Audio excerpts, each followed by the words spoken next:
우리가 꿈꿔요. 이상적인 나라를, 이상적인 세계를 꿈꿔요.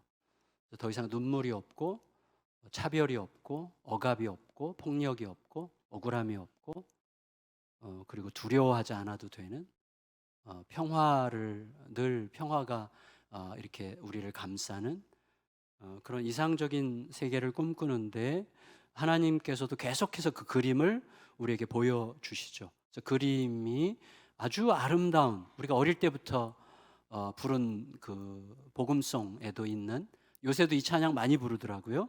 이게 이제 새로운 버전으로 나왔는데 6절, 7절, 8절이죠. 그 이상적인 하나님 나라 세계가 6절, 7절, 8절 아까 읽었지만 다시 한번 읽을까요? 시작. 그때 이리가 어린 양과 함께 살며 표범이 어린 염소와 함께 누우며 송아지와 어린 사자와 살찐 짐승이 함께 있어 어린아이에게 이끌리며 암소와 곰이 함께 먹으며 그것들의 새끼가 함께 엎드리며 사자가 소처럼 풀을 먹을 것이며 젖 먹는 아이가 독사의 구멍에서 장난하며 젖된 어린아이가 독사의 굴에 손을 넣을 것이라. 그러니까 이걸 정리하면 무슨 의미죠? 먹고 먹히던 관계, 먹고 먹히던 관계가 함께 먹는 관계로 바뀌는 거죠. 쫓고 쫓기던 관계가 함께 노는 관계로 바뀌는 거죠. 또 너를 죽여 내가 살던 관계가 너를 돕는 게 나의 기쁨이 되는 그런 관계로 바뀌는 거예요. 우리가 꿈꾸는 이상적인 세계죠. 이런 그림을 상상할 수 있을까? 상상이라도 할 수 있는 건가? 이런 생각을 하면서 저는 약간 현실 속에서 어떤 근거를 좀 생각해 보니 가능할 것 같아요. 예를 들어서 외국인들 그런 영상 본 적 있죠. 어떤 분이 강아지랑 호랑이를 새끼 때 입양을 해가지고 새끼 때부터 키우는 거죠. 얘네들이 이렇게 어릴 때부터 그 한 아빠 밑에서 자라는 거죠. 그러다 보면 개와 사자가 나중에 커서도 평생 친구가 되죠. 서로 어리런 거죠. 친구예요. 다시 말하면 짐승들도 같은 아버지 밑에서 자라면 어린 시절의 기억과 어린 시절에 형성된 관계로 본능을 이기는 거죠. 으르렁거리고 잡아먹는 본능을 이겨요. 그래서 두려움의 관계인데 사실은 다정한 사랑의 관계가 되는 거죠. 아니 사실은 이런 거죠. 본능 아래 본능이 있는 거였죠. 원래는. 그러니까 본능은 물어뜯는 본능이 있지만 그 본능 아래에 더 밑바닥에 어떤 DNA가 있는 거죠. 공격하고 물어뜯고 너를 죽여 내가 살려는 그런 본능 아래에 서로 공생하며 다정하게 살 수 있는 DNA가 사실은 있는 거죠. 그 안에. 그러니까 우리의 눈에 보이는 표면적인 본능을 이기는 본능이 그 안에 있는 거죠.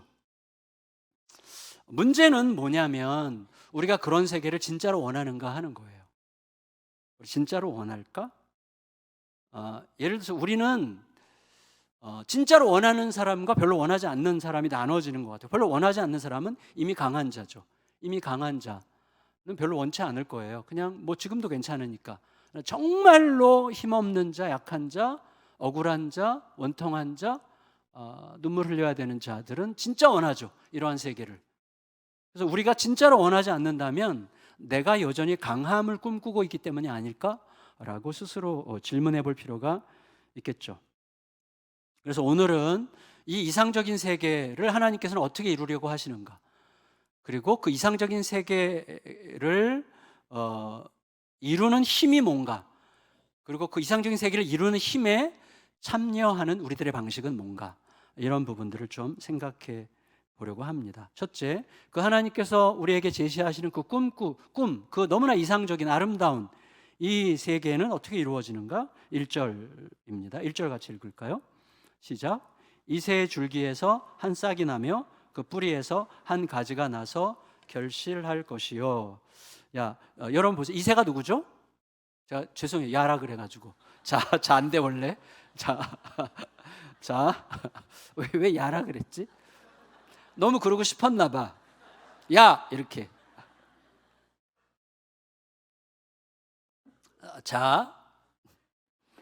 왜 다윗의 줄기가 아니라 이새의 줄기일까요? 이새는 다윗의 아버지잖아요. 다윗이 더 자연스러울 텐데 왜 이새의 줄기라고 했을까요?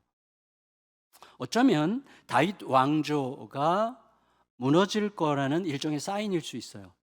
다윗 왕조는 이미 하나님에 대한 경외감의 바탕 위에 섰지만 이미 여러 주변의 강국들을 흉내내면서 제국적 가치를 끌어들였고 힘의 논리로 이기려고 했죠. 힘의 논리로 계속 복수와 모함과 이 세계의 흐름에 완전히 휩싸여서 그러다가 이제 망해갔던 것이죠. 그래서 하나님은 답이 더 이상 안 된다고 생각하고 아수르, 바벨론 이런 나라들 사이에서 여기 편들었다 저기 편들었다 막 어디서 손 내밀었다가 이렇게 하다가 망해갔단 말이죠. 그러니까 다윗 왕조가 무너질 거라는 일종의 사인일 수 있어요. 그러니까 이새의 줄기라고 표현해요. 다윗의 줄기가 아니고. 근데 뿌리에서 싹이 나요. 그 말은 뭐죠? 뿌리에서 싹이 난다는 것은 나무가 이미 잘렸다는 뜻이죠. 그런데 말씀하시는 거예요. 이새의 줄기에서 싹이 나온다. 그러니까 죽은 줄 알았던 줄기에서 한 싹이 나온다는 거죠. 다시 말하면 이전의 다윗 왕조, 이 땅의 질서를 흉내내다가 망한 다윗 왕조가 무너지고 새로운 다윗 왕조가 나올 거라고 말씀하시는 것이죠. 그러니까 무너진 다윗 왕조 뒤로 새로운 왕조가 나타난다는 거예요. 근데 싹이에요. 그래서 아직은 너무나 여려요. 너무나 아슬아슬해 보여요. 그래서 기대하기에는, 희망을 걸기에는 너무나 불안한 그런 모습이에요. 그런데 뭐라 그랬습니까? 가지가 나서 결실할 것이요. 결국 열매가 맺힐 때까지 클 거다, 이 말이죠. 예수님께서 이미 다 말씀하셨어요. 그래서 깨알 같은, 눈에 보이지 않는 정도의 깨알 같은 겨자씨가 심겨졌는데 나중에 새들이 와서 쉴만한 크기로 자란다. 이게 하나님 나라다, 이렇게 얘기하셨죠. 눈에 보이지도 않는 누룩을 밀가루에 넣는데 어느새 빵을 크게 부풀린다. 이게 하나님의 나라다, 이렇게 말씀하셨죠. 그래서 실제로 그렇게 됐죠. 2000년 전 예루살렘 외곽에서 매우 초라하게 처참하게 죽은 한 남자의 가련한 이야기였는데 그 이야기가 스며드는 인생, 그 이야기가 스며드는 가정, 그 이야기가 스며드는 나라에서 죽음이 물러가고 생명이 살아나요. 그래서 유럽의 굉장히 많은 나라들이 말씀이 들어가면서 나라가 완전히 바뀐 대표적인 게 노르웨이인데 그런 엄청난 변화가 일어나는 거예요. 이 가련한 남자의 이야기가 스며들어가고 그들 안에 스며드는 가정과 개인과 교회와 나라들은 생명을 일으켜요. 결국 그 작고 여린 싹이 온 세상 구석구석에서 인생과 역사를 위한 매우 유일하고 아름다운 위대한 희망이 된다, 이 얘기를 하시는 겁니다. 그래서 그 싹은 매우 아슬아슬해 보이지만 역설적으로 무척 강한 힘입니다. 왜냐하면 만왕의 왕이신 하나님께서 당신의 영을 그 싹에 보내시겠다고 약속하세요. 2절 읽겠습니다. 2절 시작. 그의 위에 여호와의 영, 곧 지혜와 총명의 영이요 모략과 재능의 영이요 지식과 여호와를 경외하는 영이 강림하시리니 그랬어요. 여러분, 지금까지 세상의 지혜는 뭐죠? 강함을 추구하는 세상이죠. 어떻게 하면 좀 더 강해지고, 어떻게 하면 좀 더 번성하고, 어떻게 하면 좀 더 다른 사람들보다 더 우월한 객관적 지위와 조건을 확보할 것인가 하는 것이 세상이 가르치는 지혜였어요. 그런데 이 세상의 지혜는 뭐죠? 강함을 추구하기 때문에 강함은 항상 다른 강함과 충돌하게 되어 있어요. 그게 세상의 역사고 지금 역사이기도 해요. 강함을 추구하는 세상은 필연적으로 탐욕과 어둠과 혼란의 영으로 이 세상을 채워요. 근데 그 강함을 추구하던 세상에 도전하는 새로운 도전이 생긴 거예요. 하나님에 의한 도전. 그게 뭐예요? 연약한 싹이에요. 연약한 싹. 그런데 거기에 여호와의 영이 임하세요. 그러면 그 영은 어떤 영입니까? 함께 누릴 공생의 길을 훤히 꿰뚫고 있는 진정한 지혜와 총명의 영이 그 위에 임하신다는 거예요. 너를 죽여야만 내가 살 줄 알고 몸부림쳤는데 알고 보니 결국 나도 죽어서 함께 공멸하는 이 전쟁의 피바람을 몰아내는 새로운 영. 나를 내어주어서 너를 살리려고 나를 내어주었는데 결국 알고 보니 나도 함께 살아서 공생하게 되는 그 놀라운 영. 그러니까 뭐예요? 완전히 새로운 승리의 공식이 온 거예요. 완전히 새로운 승리의 문법이 하나님을 통해서, 그리스도를 통해서 이 땅에 온 거예요. 사람들이 인정하든 인정하지 않든 이미 왔어요. 그래서 새싹의 모략이고 약함의 권능이에요. 힘없는 자들의 몫을 빼앗아서 공멸의 조건을 쌓아가던 이 세상에 함께 살아서 함께 생명의 길을 걷게 하시는 완전히 새로운 공식, 완전히 새로운 문법의 영이 이 땅에 임하신 거예요. 성령이 오신 거죠. 그래서 지식의 근본이신 주님을 경외하게 하는 지식의 영이 임하셨다는 거예요. 2절을 다시 한번 읽겠습니다. 2절 다시 시작. 그의 위에 여호와의 영 곧 지혜와 총명의 영이요 모략과 재능의 영이요 지식과 여호와를 경외하는 영이 강림하시리니. 자, 이 신비하고 놀라운 싹, 매우 연약해 보이지만 극도로 강력한 이 구원자의 힘은 뭐냐? 이 구원자를 이 싹, 연약하지만 강한 이 구원자를 움직이는 힘이 있어요. 그게 뭐냐면 즐거움이에요. 조이로 움직이는 분이세요. 조이. 그래서 3절 읽겠습니다. 3절 시작. 그가 여호와를 경외함으로 즐거움을 삼을 것이며 그의 눈에 보이는 대로 심판하지 아니하며 그의 귀에 들리는 대로 판단하지 아니하며. 세상은 눈에 보이는 대로 판단하고 귀에 들리는 대로 판단해요. 근데 그 보는 눈은 누구 거예요? 내 거죠. 듣는 귀는 누구 거예요? 내 거죠. 다시 말하면 내게 유리한 대로 보고 내게 유리한 대로 듣고 내가 좀 더 객관적으로 유리한 환경을 확보하는 기준으로 판단하고 심판하죠. 그게 세상이에요. 그런데 이 구원자는 즐거움으로 판단하고 즐거움으로 재판해요. 그 즐거움은 뭐예요? 여호와의 오르심이 완전히 내 것이 되는 즐거움이죠. 여러분, 느헤미야가 그 비밀을 알았어요. 느헤미야가 하나님을 사랑하고 경외하는 게 그 힘이에요. 느헤미야 8장 10절에서 뭐라고 그랬습니까? 여호와로 인하여 기뻐하는 것이 너희의 힘이니라 그랬어요. 이 비밀을 알았어요. 여러분, 영원히 신선한 위대한 사랑과 공의가 내 안에서 진짜가 되는 즐거움이죠. 그래서 재판과 판결도 그 즐거움으로 수행해요. 그래서 어떻게 합니까? 세상은 내가 봤어, 내가 들었어, 이걸로 확신에 찬 자만심을 키우지만 우리의 구원자는 어떻게 하신다고요? 판단할 능력이 없기 때문이 아니라 하나님을 너무 사랑하고 하나님의 오르심이, 하나님의 진리, 그 하나님의 길이 완전히 옳다는 것을 완전히 믿고 사랑하고 기뻐하기 때문에 내가 보고 내가 듣는 것보다도 하나님께 묻는 것을 더 선호하는 거예요. 그래서 예수님께서 왕으로 오셨고 하나님으로 오셨지만 복음서에 보면 예수님께서 계속 뭐라고 그러십니까? 나는 내가 본 것만 말하겠다, 내가 들은 것만 말하겠다, 나는 내 아버지께서 알려주시는 것만 말한다. 계속해서 그렇게 얘기하시는 거예요. 그 안에는 뭐가 있어요? 아버지에 대한 즐거움과 기쁨과 사랑과 신뢰가 완전히 꽉 차 있는 표현이죠. 그것이 구원자를 움직이는 힘이고 그 구원자를 따르는 자에게 그 힘이 전이 될 거라고 예측하게 하시는 것입니다. 그 결과 그 눈으로, 그 즐거움으로 재판하면 어떻게 되냐면 재판하는 방식이 가난하다고 멸시하지 않아요. 가난하다고 멸시하지 않아요. 동시에 가난하다고 봐주지도 않아요. 억눌린 자를 억울하게 하지 않아요. 그리고 억눌려 있다는 이유로 면죄부를 주지 않아요. 너무나 공정하고 그러나 너무나 따뜻하죠. 그러니까 완전히 믿을 수 있는 재판을 하시는 거예요. 왜냐하면 사랑과 공의의 하나님은 가난한 사람을 보기 전에 사람을 보시고 억울한 사람을 보기 전에 사람을 보시는 거예요. 그의 존재에 대한 존중이죠. 가난하다고 봐주면 그의 존재를 충분히 존중하지 않는 것일 수 있죠. 매우 공정하고 매우 사랑으로 충만한 것이죠. 그래서 겸손한 자를 판단하시되 체면보다 정직함으로 판단하시고, 겸손한 자를 볼 때 겸손한 행위를 보시는 게 아니라 겸손의 동기를 보시는 거죠. 왜 겸손하려고 하지? 우리는 겸손도 이용할 줄 아는 자들이잖아요.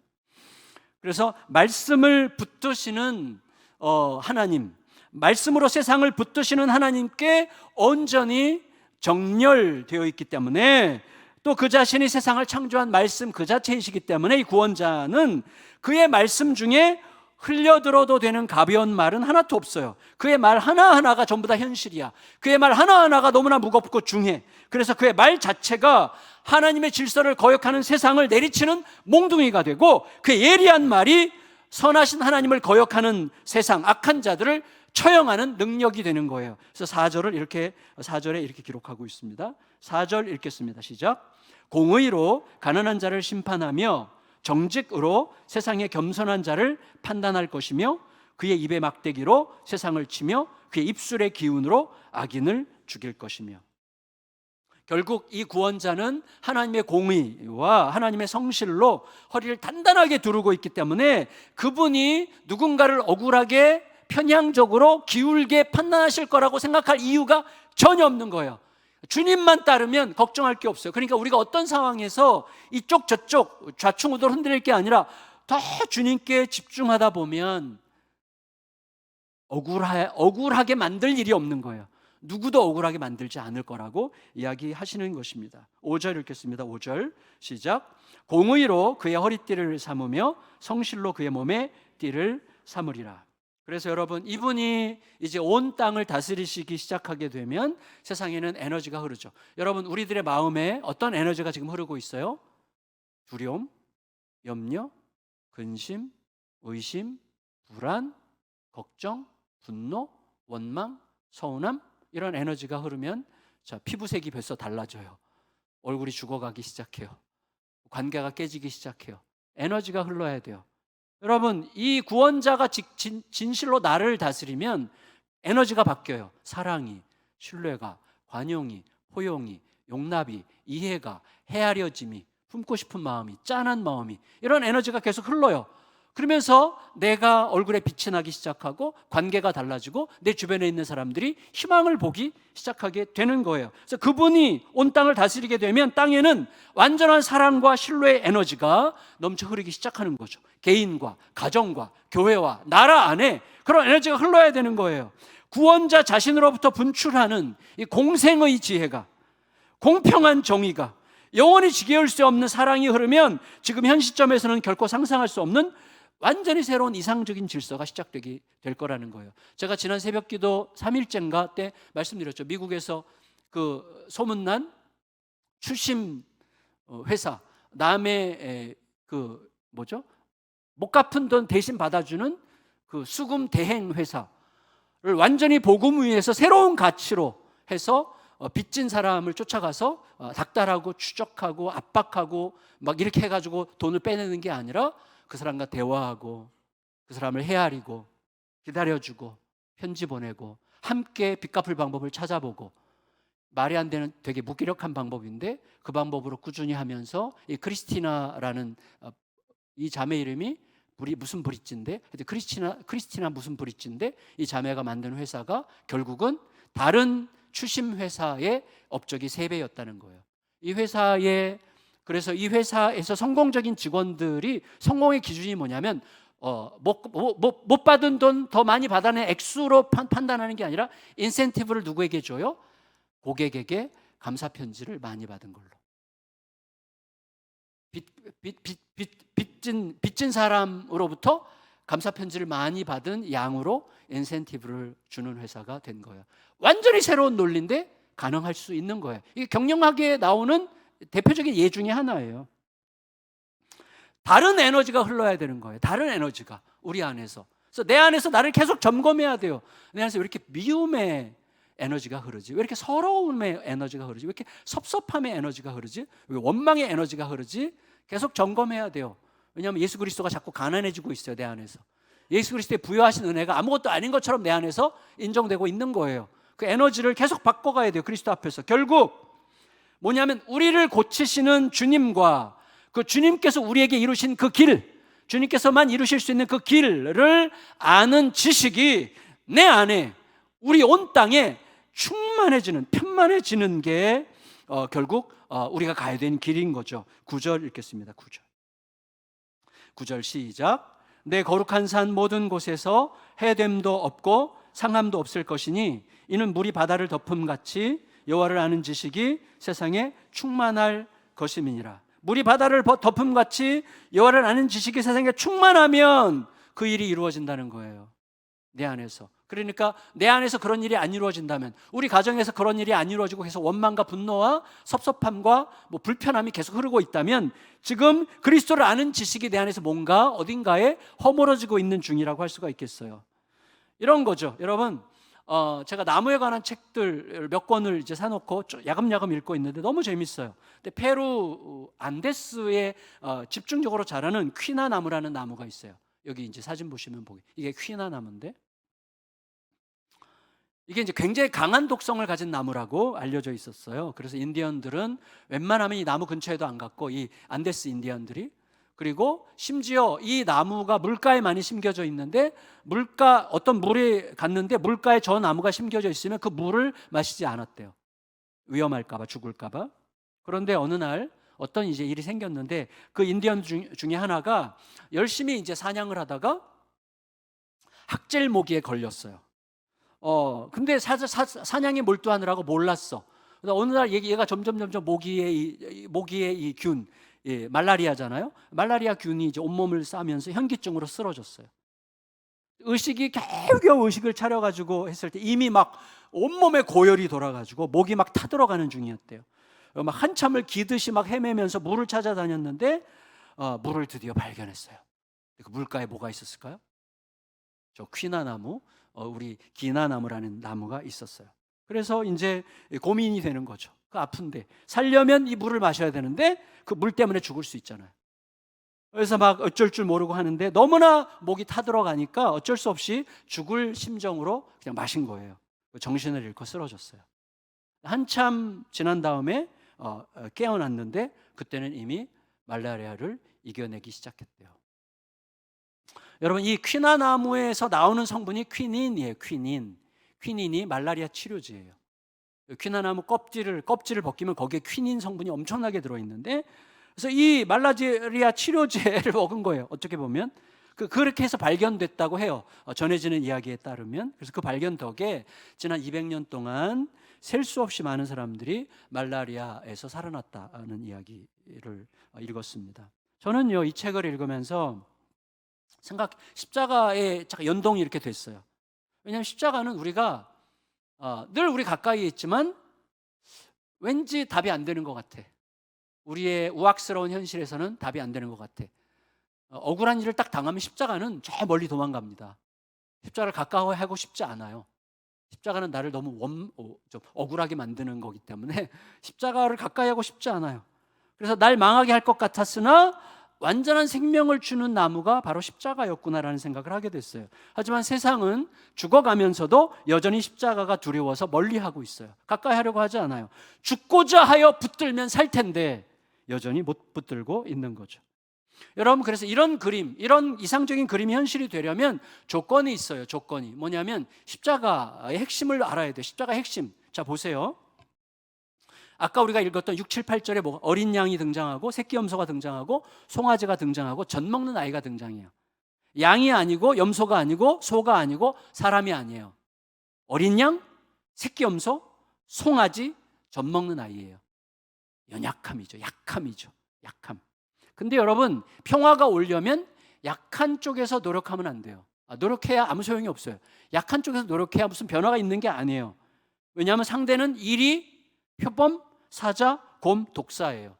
그러니까 뭐냐면 이리와 표범과 사자와 곰과 독사가 변해야 되는 거예요. 어떻게? 그 상징이 뭐예요? 아까 7절에 뭐라 그랬어요? 사자가 풀을 먹으면 돼. 죄송합니다. 너무 세게. 사자가 풀을 먹으면 되는 거예요. 이게 물론 비유지만 다시 말하면 뭐냐면 강자가 본래 자기도 자연의 거대한 바람과 흙먼지에 쓸려갈 뿐인 약자에 불과하다는 사실을 알고 자기의 본래의 자리로 감으로 시작된다는 거예요. 사자가, 여러분, 이 반대면 안 돼요. 소가 사자를 먹어. 그러면 큰일 납니다. 그건 복수죠. 그러니까 사자가 자기의 양식을 받고 물을 먹는 거예요. 이게 중요해요. 물론 여러분, 세상에는 강자의 호의를 악용하는 약자 코스프레하는 얄미운 자들이 있는 게 사실이에요. 하지만 그것 때문에 본래의 자리로 돌아가려는 일을 멈추면 안 됩니다. 왜냐하면 우리가 지금 어디 위에 서 있어요? 우리를 주님께서 아시지 않겠어요? 우리는 자기의 약함을 충분히 이용할 줄 아는 자들입니다. 우리는 자신이 약하다는 걸 이용할 줄 알아요. 그래서 우리 어릴 때부터 그랬잖아요. 뭐 시험 때가 오면 아프잖아요.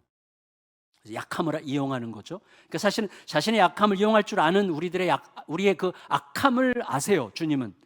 그렇지만 그래서 얄미워서 안 해줘가 아니에요. 우리의 그런 악함을 아시면서도 영원히 강하신 분이 스스로 약해지셔서 우리와 영원히 함께 하시기로 결정하신 그 은혜 위에 내가 있기 때문에 그 은혜, 그것을 아는 지식이 내 안에 온 땅에 가득해지면 그때부터 시작될 수 있는 거예요. 이게 중요해요. 그러면 우리가 꼭 기억해야 될 게 있습니다. 여러분 잘 생각해 보세요. 그러면 주님을 아는 지식을 내가 안다는 것은 무슨 뜻일까요? 여호와를 아는 지식은요, 한마디로 머리의 지식이 아니라 몸의 지식입니다. 무슨 뜻이냐면 여러분 좀 잘 이게 단순한 이야기인데 생각해 봐야 될 이야기예요. 자, 보세요. 아빠가 아이 손 잡고 수영장에 가요. 한 2살짜리 이제 막 걷기 시작한 갓난아기 수영복 입혀가지고 수영장에 데리고 갔어요. 어떻게 하죠? 아빠들이 보통 물속에 들어가서 물가에 있는 아이에게 손을 이렇게 내밀죠. 아이가 주저없이 아빠에게 자기 몸을 던져 맡길 때 그때 기분 느껴보셨어요? 송문회 집사님 그런 적 있어요? 있죠. 그때 기분 기억해요? 아이가 폭 안길 때 그 기분. 야, 이건 진짜 영원히 잊을 수 없는 기쁨이에요. 아이에게 완전히 신뢰받은 아빠의 그 기쁨. 네, 아이가 그냥 주저없이 뛰어들죠. 정말 너무너무 행복해요. 자, 시간이 흘렀어요. 아이가 자의식이 좀 생겼어. 몇 달밖에 안 지났는데 아빠가 똑같이 양팔을 벌려. 아이가 주저주저해. 자, 그러면 생각해야 됩니다. 자, 뭐냐면 아빠에게 자기를 주저없이 맡기는 아이와 주저하는 아이 중 누가 더 아빠를 잘 알고 있는 걸까요? 생각해 보세요. 주저없이 아빠에게 자기를 맡기는 아이와 주저하는 아이 사이에서 누가 더 아빠를 잘 알고 있는 걸까요?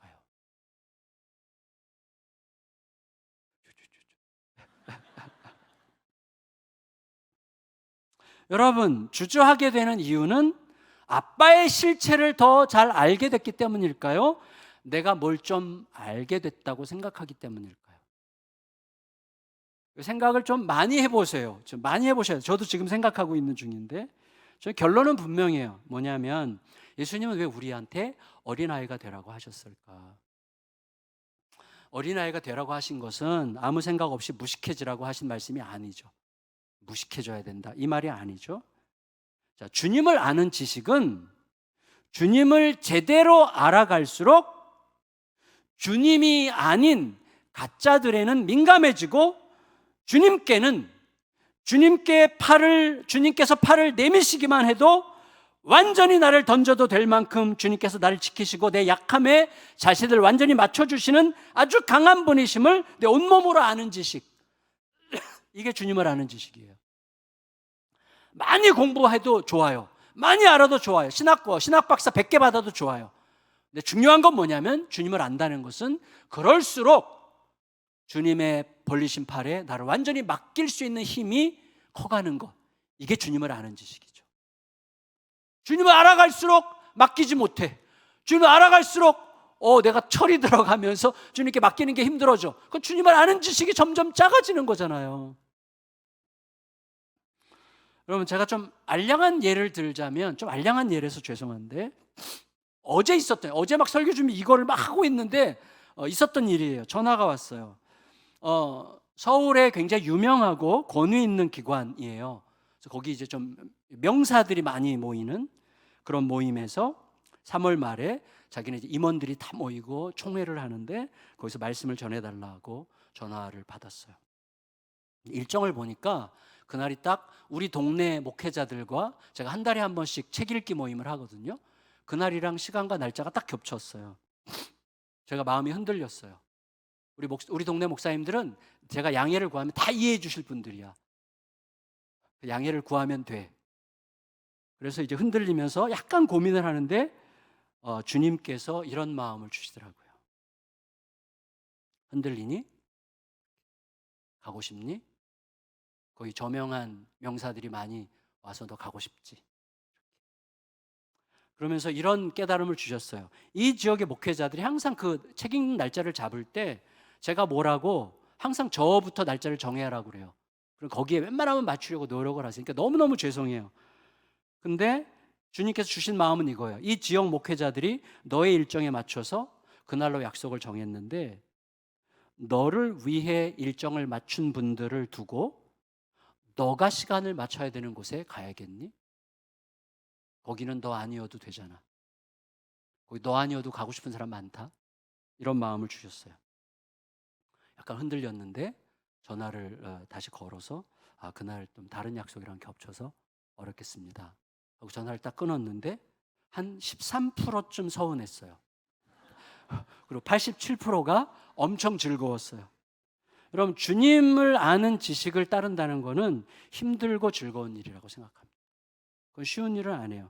즐거운 일이죠. 그러니까 하나님이 누구신지, 하나님이 어떻게 하셨고 또 하실 건지를 온몸으로 제대로 알게 되어 하나님을 따르는 게 그 어떤 것보다도 즐겁고 행복한 일이 되면 점점 더 조금씩 더 잘할 수 있게 될 거예요. 몸과 마음, 우리들의 몸과 마음과 우리들의 삶에 스며드는 주님을 아는 지식, 곧 나를 주님께 내던지는 이 아이의 믿음으로 우리 모두가 완전하신 한 하나님의 품에서 함께 자라고 있다는 것을 알게 되면 조금씩 더 가능해질 수 있을 거예요. 그 일이 바로 이새의 뿌리에서 나온 한 싹을 통해 자기를 내려놓는 약함으로부터 시작되게 될 것입니다. 그리고 우리 시점에서 보면 그 위대한 일은 이미 2000년 전에 시작된 거예요. 예수 안에서. 그 후에 단 한순간도 쉼 없이 만민과 열방 중에 남은 자들을 돌이키게 하는 그 사건 이후의 모든 여정은 계속 이루어지고 있는 중입니다. 그리고 하나님께서는 이 여정에서 당신의 백성들이 길을 잃지 않도록 이새에서 뿌리에서 난 그 싹 구원자를 깃발로 높이 드셔서 그를 보고 길을 잃지 말도록 계속해서 불러 모으실 거라고 약속하십니다. 그게 10절에서 12절까지 말씀입니다. 10절에서 12절 같이 읽겠습니다. 시작. 그날의 이새의 뿌리에서 한 싹이 나서 만민의 기치로 설 것이요 열방이 그에게로 돌아오리니 그가 거한 곳이 영화로우리라. 그날에 주께서 다시 그의 손을 펴사 그 남은 백성을 아수르와 애굽과 바드로스와 구스와 엘람과 시날과 하맛과 바다 섬들에서 돌아오게 하실 것이라. 여호와께서 열방을 향하여 기치를 세우시고 이스라엘의 쫓긴 자들을 땅 사방에서 유다에 터진 자들을 모으시리니. 기치를 세운단 말이 깃발이에요. 깃발. 그래서 여러분, 주님께서는 이들을 불러 모으시기 위해서 어떻게 하시냐면 일단 1차로 불러 모으신 다음에 서로를 화해시키세요. 그래서 예수 그리스도 싹을 배워 그리스도 유다와 이스라엘 남과 북이 서로 영원히 용서하지 못할 것 같았던 증오와 적개심을 눈녹듯 사라지게 하실 거예요. 그게 13절입니다. 13절 읽을까요? 시작. 에브라임의 질투는 없어지고 유다를 괴롭게 하던 자들은 끊어지며 에브라임은 유다를 질투하지 아니하며 유다는 에브라임을 괴롭게 하지 아니할 것이요. 에브라임은 이스라엘의 별명이에요. 왜 그런 일이 생기느냐? 구원자가 주시는 은총이 적개심을 압도하기 때문이에요. 적개심은 일어날 수밖에 없어요. 그리고 증오심도 일어날 수밖에 없어요. 원망과 서러움도 일어날 수밖에 없어요. 그러나 계속해서 은혜가 이 모든 감정들을 압도하는 일을 통해서 이루실 거라고 이야기하십니다. 그리고 우리는 결국 그 구원자의 은혜가 적들의 분노를 녹이고 그들의 모든 사악함을 약탈하여 불태우고 하는 것을 이미 초대교회를 통해서 경험했습니다. 우리는 그 역사 위에 있어요. 초대교회는 그게 그들의 현실이었어요. 15절, 16절에서 그래서 그들의 길이 출애굽, 제2의 출애굽의 길이 될 거다 이렇게 얘기하십니다. 15절, 16절 읽겠습니다. 시작. 여호와께서 애굽의 해만을 말리시고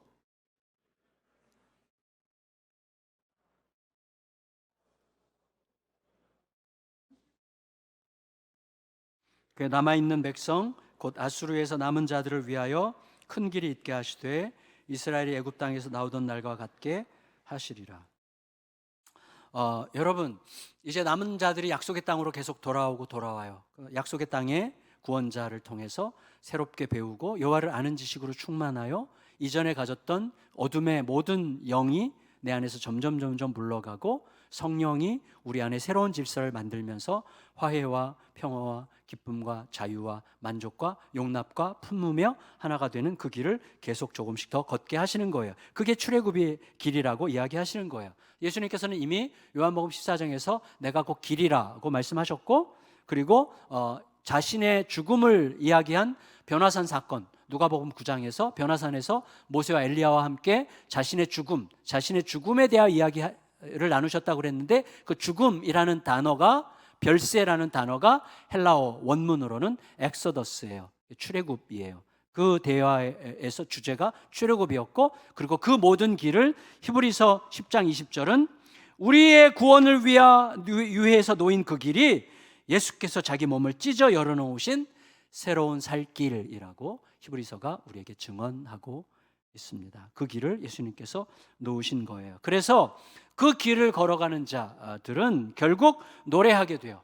기쁨의 노래를 하게 되는데 12장이에요. 그게 12장 1절 2절이 그 노래의 1절이고 4, 5, 6절이 그 노래의 2절인데, 1절의 주제는 두려움 대신 감사만 있는 이유라는 제목으로 붙일 수 있는데, 12장 1절 2절 같이 한번 읽어볼까요? 12장 1절 2절 시작. 그날에 내가 말하기를 주께서 전에는 내게 노하셨사오나 이제는 주의 진노가 돌아섰고 또 주께서 나를 안위하시오니 내가 주께 감사하겠나이다 할 것이니라. 보라, 하나님은 나의 구원이시라. 내가 신뢰하고 두려움이 없으리니 주 여호와는 나의 힘이시며 나의 구원이시며 나의 노래이심이니라. 자, 이게 우리에게 익숙해서 그렇지 묵상하면 정말 위대한 말씀인데, 그래서 이거를 제가 좀 더 쉽게 이렇게 풀어봤어요. 같이 한번 읽어볼까요? 시작. 주님 감사합니다. 면제받을 이유 없는 저에게서 진노를 거두시고 대신 위로를 주시니 감사합니다. 그리하여 저는 주님께 완전히 꽂혔습니다. 그리하여 이렇게 노래할 수밖에 없습니다. 나의 구원은 내가 누릴 자유, 평강, 기쁨이기 전에 하나님 자신이시라고.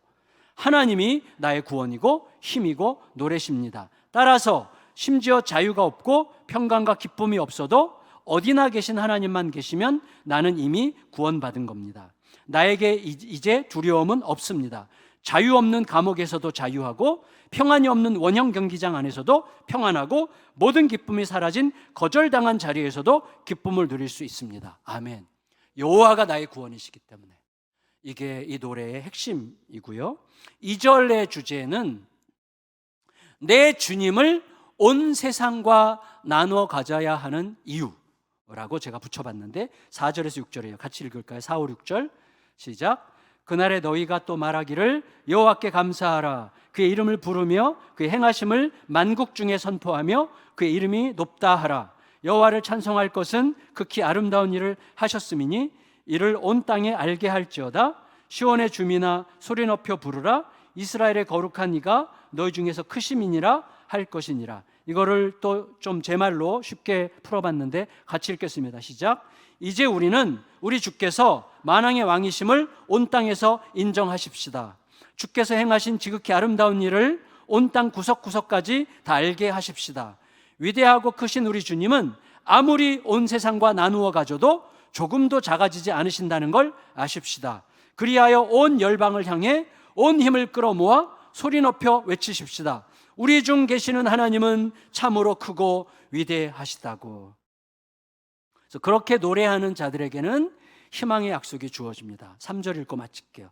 3절 오늘 마지막인데 3절 읽습니다. 시작. 그러므로 너희가 기쁨으로 구원의 우물들에서 물을 기르리로다. 이게 희망의 약속이에요. 구원의 우물들. 자, 제가 전에 이 말씀드렸죠. 목자들은요, 양들을 살리려고 양들의 생명을 위해서는 멀리서 들리는 골짜기의 개울물 소리를 들어야 돼요. 아주 작은 세미한 소리. 세미한, 열왕기상 19장의 세미한 소리가 바로 이건데 멀리서 들리는 쫄쫄쫄쫄하는 소리를 들을 수 있어야 사는 거예요. 근데 자, 이제 주님 약속하세요. 희망의 약속이 뭐죠? 멀리 있는 개울물이 아니라 우물들을 주신다고 약속하세요. 우물들이에요. 우물들. 다시 말하면 필요한 곳 어디서든 생수를 찾을 수 있을 거라는 거예요. 여러분, 우악스러운 세상에서는 십자가가 끝내 희망이 안 될 것 같아요. 그런데 하나님을 신뢰하여 십자가의 소망을 두고 계속 걷다 보면 거기에서 길이 보일 거라는 거예요. 여러분, 중국의 유명한 사회운동가면서 작가인 중국의 대단한 사상가죠. 루슌이라는 분이 있죠. 루슌이 이런 말을 했어요. 희망이란 있다고 할 수도 없고 없다고 할 수도 없다. 그건 마치 땅 위의 길 같다. 땅에는 원래 길이라는 게 없었다. 걸어가는 사람이 많아지면 그게 곧 길이 되는 거다. 자, 무슨 말이에요? 십자가는요, 확실한 희망이에요. 근데 희망으로 안 보여. 현실이 너무나 우악스럽기 때문에 너무나 무기력해 보이고 희망으로 안 보여요. 그래서 십자가로 가는 사람들이 너무나 없어. 그러나 누군가가 용기를 내어 가고 따라가고 또 따라가면, 초대교회가 그랬어요. 그 길을 가다 보면 그 길이 왜 세상을 위한 유일한 희망의 길인지, 왜 생명의 길인지, 가장 찬란하게 아름다운 길인지를 너희가 알게 될 거다. 이렇게 말한다고 생각합니다. 요한복음 그래서 7장 37절로 39절은 이렇게 기록하고 있어요. 이게 결론인데 말씀을 함께 읽습니다. 시작. 누구든지 목마르거든 내게로 와서 마시라. 나를 믿는 자는 성경의 이름과 같이 그 배에서 생수의 강이 흘러나오리라 하시니, 이는 그를 믿는 자들이 받을 성령을 가리켜 말씀하신 것이라. 여러분, 성령이 우물들이에요. 어디나 계신 우물들, 어떤 상황에도 계시는 우물들. 내가 죽을 것 같아도 성령님은 거기 계시고, 내가 스스로 목숨을 끊고 싶은 자리에서도 성령님은 거기 계세요. 약속하신 우물들이 성령님이세요. 성령님은 물이 바다 덮음같이 주님을 아는 지식이 온 땅에, 그리고 내 안에 가득하게 하실 거예요. 우리는 세상이 여전히 인정하지 않는 그 여린 싹, 예수의 길을 깃발 삼아 걸어가는 이 숭고하고 위대한 대열에 부름받았어요. 그 길이 유일하게 아름답고 존귀한 생명의 길이라는 것을 내 안에서, 우리 가정 안에서, 교회 안에서, 이 나라 안에서 확인하려고 애쓰는 중입니다. 그게 결국은 드러나게 될 것을 믿으세요. 그리고 내 안에서 먼저 경험되고 우리 가정 안에서 경험될 거예요. 그 일은 반드시 승리할 거예요. 왜? 주님께서 보장하시고 주님께서 약속하신 길이기 때문입니다. 옆 사람과 이야기하겠습니다. 잘해봅시다. 잘해봅시다. 한 번 더. 주님이 계십니다. 아멘. 우리 다 같이 자리에서 일어나.